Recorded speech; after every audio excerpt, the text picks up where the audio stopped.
Olá pessoal, eu sou Bruna do Ministério Águias e hoje eu vou trazer para vocês mais uma breve reflexão da Palavra de Deus.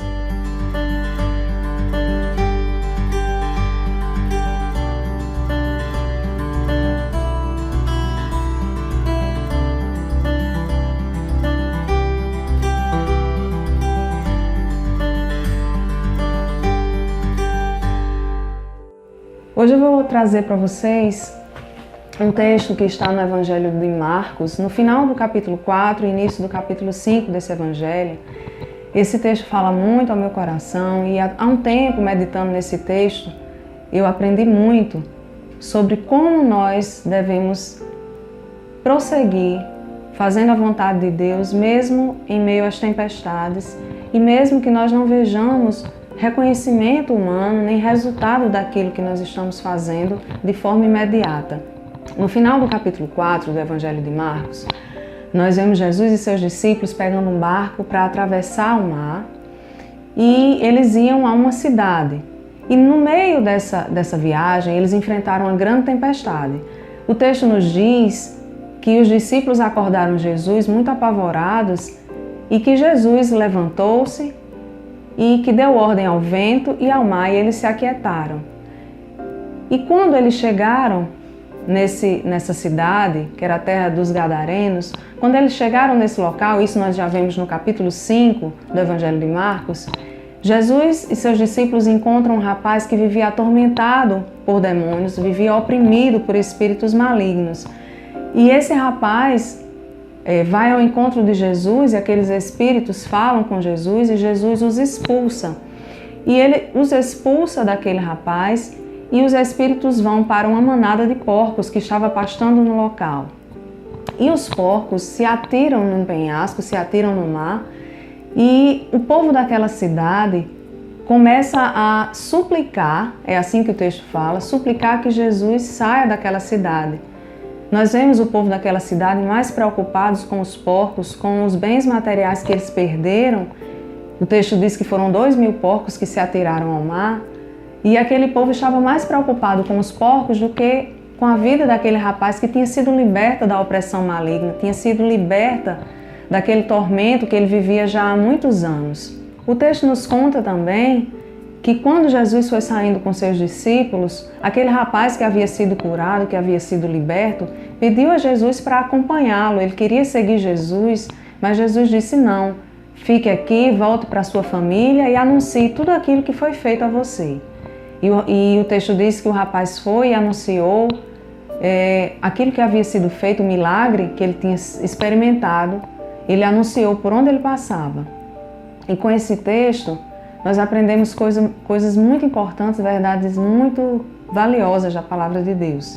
Quando estamos fazendo a vontade de Deus, quando estamos cumprindo a missão para a qual Deus nos chamou, muitas vezes enfrentamos tempestades, enfrentamos perseguições, e foi o que aconteceu com Jesus e com seus discípulos. Eles enfrentaram tempestades e Jesus acalmou aquela tempestade, mas eles enfrentaram aquilo antes de chegar à cidade onde aquele rapaz seria liberto. Então Jesus e seus discípulos estavam indo para aquela cidade. Jesus, como Deus que é, já sabia que naquele lugar encontraria um rapaz endemoniado e que seria liberto pelo poder de Deus.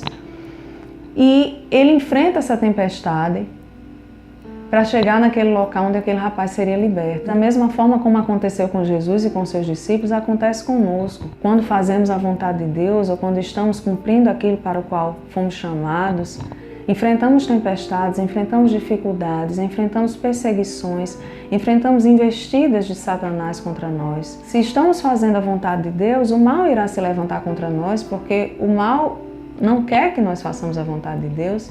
O diabo deseja que nós desobedeçamos a Deus. E quando nós estamos em obediência a Deus, quando estamos nos esforçando para fazer a vontade dele, as trevas militam contra nós e muitas vezes nós enfrentamos essas dificuldades. E com esse texto nós aprendemos que mesmo com essas dificuldades não devemos desistir de fazer a vontade de Deus, não devemos desistir de fazer aquilo para o qual nós fomos chamados, de cumprir a missão, nosso chamado aqui na Terra. Cada um de nós foi chamado para uma missão, cada um de nós tem um chamado. Muitas vezes, se você ainda não sabe qual é o seu chamado específico, pelo menos você sabe que você foi chamado para anunciar o Evangelho, porque todos os cristãos, todos os discípulos foram chamados para isso. É um chamado geral, é uma comissão geral para todos os discípulos. Nós aprendemos com Jesus nesse texto que não devemos desistir. E o mais interessante nesse texto, o que me chama mais atenção, é que Jesus e os discípulos enfrentaram aquela tempestade, e foram para aquele local, e chegaram naquele lugar, passando por toda aquela tempestade, todo aquele esforço, toda aquela dificuldade, e chegando naquele local, apenas uma pessoa foi alcançada ali pelo poder de Deus. Apenas aquele rapaz endemoniado foi liberto. Todas as outras pessoas da cidade, o texto diz que ficaram contra Jesus, que quiseram que ele saísse daquela cidade, porque as pessoas estavam muito preocupadas com os bens materiais. As pessoas sequer agradeceram a Jesus por libertarem aquele rapaz. As pessoas não entenderam a dádiva, a graça, aquilo que tinha se manifestado ali naquele lugar, o poder de Deus manifesto naquele lugar. E eles suplicaram que Jesus saísse daquele local, daquela cidade, porque os porcos haviam se atirado ao mar e eles tinham perdido 2.000 porcos. Não devemos nos esforçar para agradar a homens, e se nós nos esforçamos para agradar os homens, nós não agradaremos a Deus.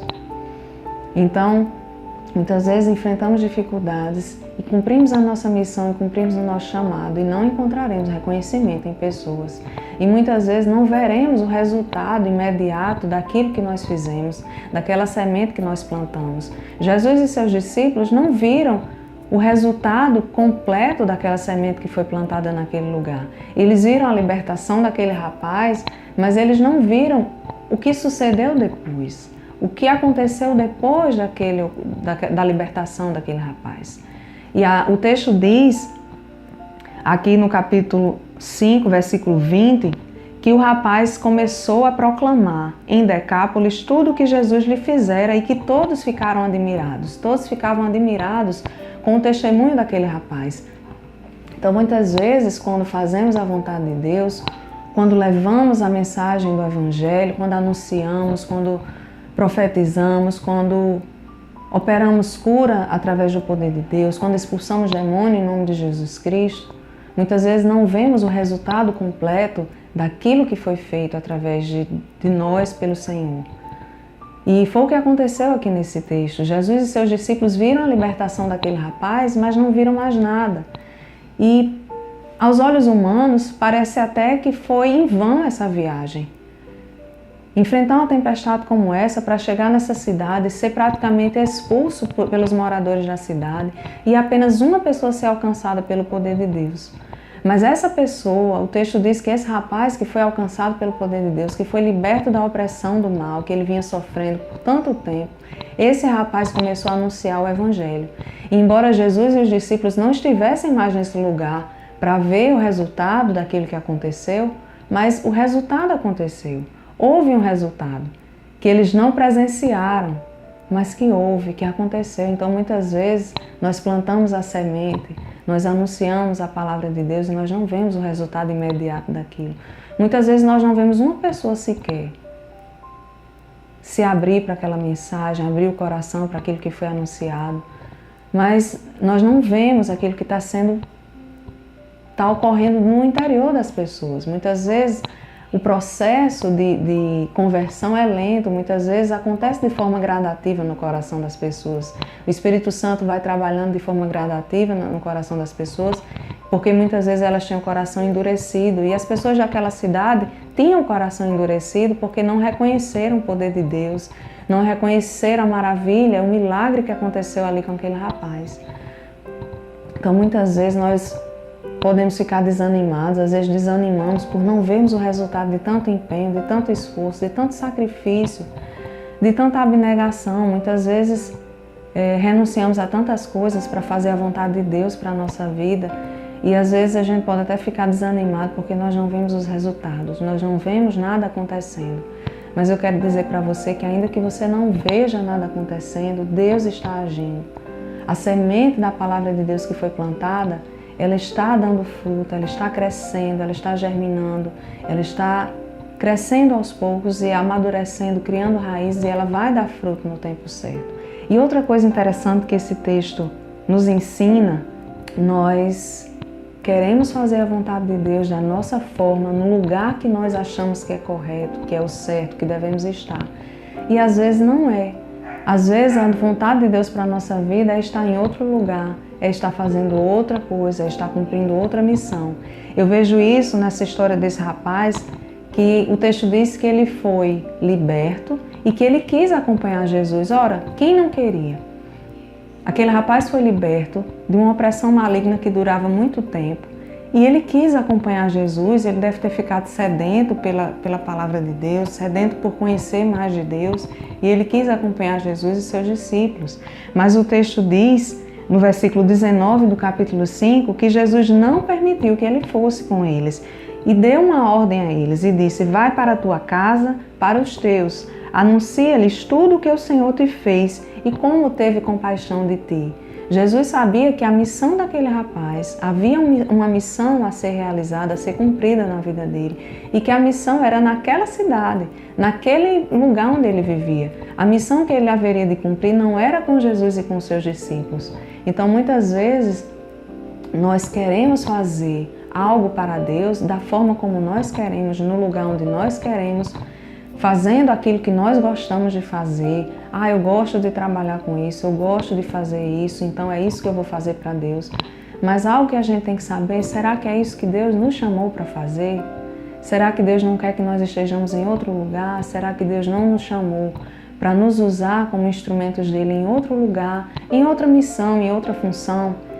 Nós queremos fazer pela nossa própria vontade, pela nossa própria força.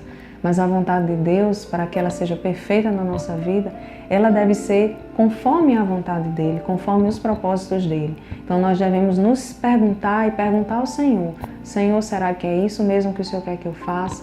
Será que é esse lugar, é essa missão que o Senhor me chamou para fazer? E quando o Senhor responder ao seu coração e quando Ele der paz em seu coração a esse respeito, você vai saber que é o seu lugar, que é o seu chamado, você vai entender e perceber que o Senhor o chamou para fazer isso, mas precisa ser a vontade de Deus para a sua vida e para a minha vida, não aquilo que nós queremos fazer, não aquilo que é mais confortável, o que é mais prazeroso para nós fazermos, mas aquilo que o Senhor quer que nós façamos. Para encerrar, eu convido a você a prosseguir fazendo a vontade de Deus, prosseguir na sua caminhada com Deus, prosseguir obedecendo ao Senhor, prosseguir cumprindo aquilo que o Senhor te chamou para fazer, apesar das tempestades, a despeito dos resultados e a despeito do reconhecimento de pessoas, que você prossiga. O Senhor vai te ajudar a enfrentar as tempestades, o Senhor vai acalmar o vento, o Senhor vai aquietar o mar e o Senhor vai te recompensar ao final desta caminhada. Embora você não veja os resultados, embora você não tenha a recompensa de homens, o Senhor te recompensará. E a recompensa dele, nada que tem neste mundo pode pagar. Fique com Deus e até a próxima.